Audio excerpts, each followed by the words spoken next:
Hello. I'm a teacher of an ASL class for a variety of different classes for many years, and a lot of times my hearing students come up to me and ask me, what is it like in the schools for the deaf?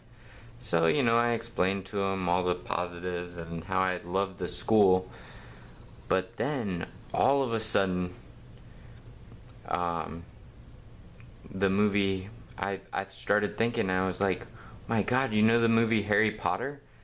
And they're like, yeah, it's a cool movie, I like it. And I'm like, really, the deaf schools are just like that. So I started explaining to them.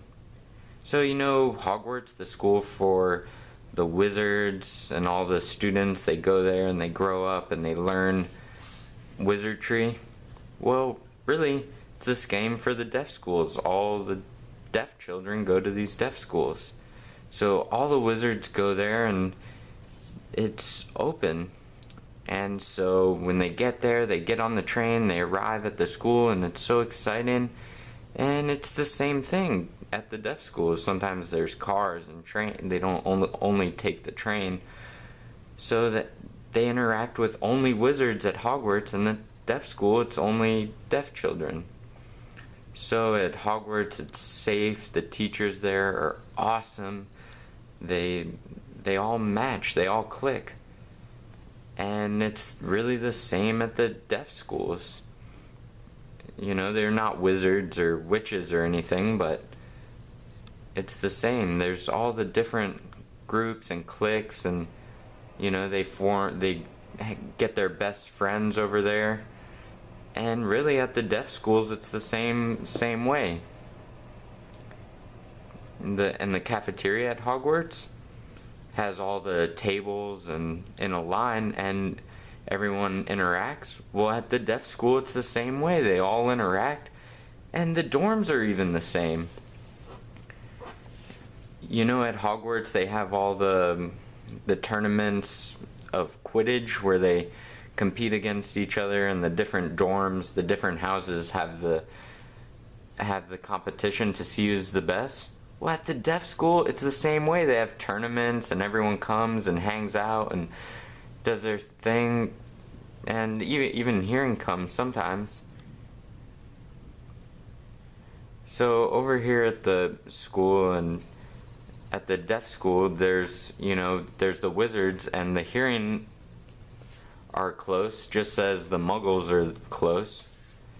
But then, Voldemort over at Hogwarts, he tries to destroy everything and take away the school and get in control of the school.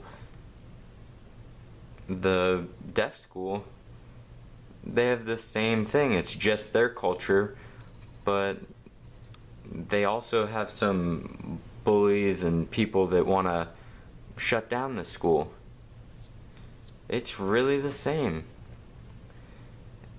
And they really, at the deaf school, they have a Voldemort. People that want to come and shut the school down. So they grow up, and they, wizards, when they're growing up, they struggle with trying to find out what their true identity is. Their families can't relate to them and anything. But they have ability, they have powers, but it's a struggle until they go to Hogwarts. And when they get to Hogwarts, they can develop their power. And at the school for the deaf, they also have those same problems where they can't relate to their family, they can't find their identity. But when they get to the school, they really find their true identity, and it makes them feel a lot better about themselves. And when they get there, their character, they really develop who they are. And it's the same with the deaf school.